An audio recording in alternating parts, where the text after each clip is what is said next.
Project దేనికోసం చేసి ఈ ప్రాజెక్ట్ ఈ ప్రాజెక్ట్ దేనికోసం చేసినామంటే అట్లనే ఏ డిసీజెస్ రాకుండా ఉండాలి. ఇది మనం మంచిగా హోమ్ మేడ్లోనే చేసుకోవచ్చు. దీనికి ఎక్కువ ఖర్చు కూడా ఉండాలి.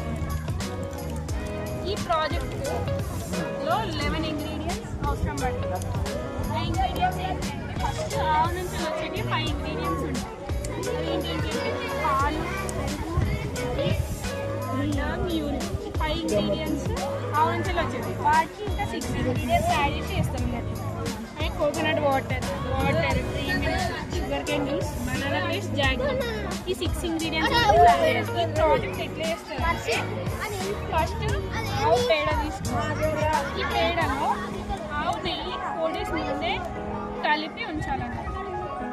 4 days తర్వాత ఇందులో సేమ్ క్వాంటిటీతో తీసుకోవాలన్నమాట.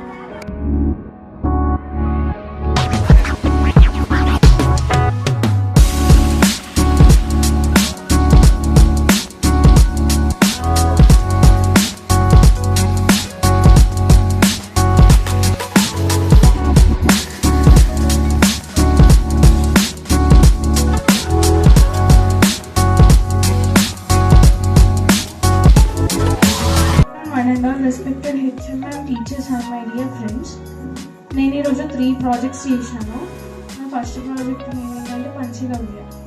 ఈ ప్రాజెక్ట్తో యూజెస్ ఏంటంటే క్రాప్స్కి మంచి గ్రోత్ ఇస్తే అట్లనే ఏ డిసీజెస్ రాకుండా చూసుకుంటాను.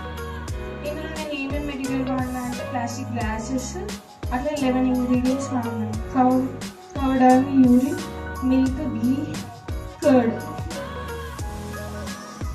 అట్లనే sugar cane juice, coconut water, cream water, banana paste, jaggery. 11 ఇంగ్రీడియంట్స్తో ఫర్టిలైజర్ తయారు చేయడం ఎలా చేయాలి, దాన్ని ఎంత క్వాంటిటీతో తీసుకొని స్ప్రే చేయాలనేది ఎక్స్ప్లెయిన్ చేశాను. అట్లనే ఇంకో ప్రాజెక్ట్ ఏంటంటే ఎక్స్లో. ఇది ఎయిర్పోర్ట్స్లలో, సూపర్ మార్కెట్స్లలో యూజ్ చేస్తారు. ఇది యూస్ఫుల్ ప్రాజెక్ట్. ఎవరైనా ఓల్డ్ ఏజ్ వాళ్ళు ఉంటే వాళ్ళకి చాలా యూజ్ అవుతుంది.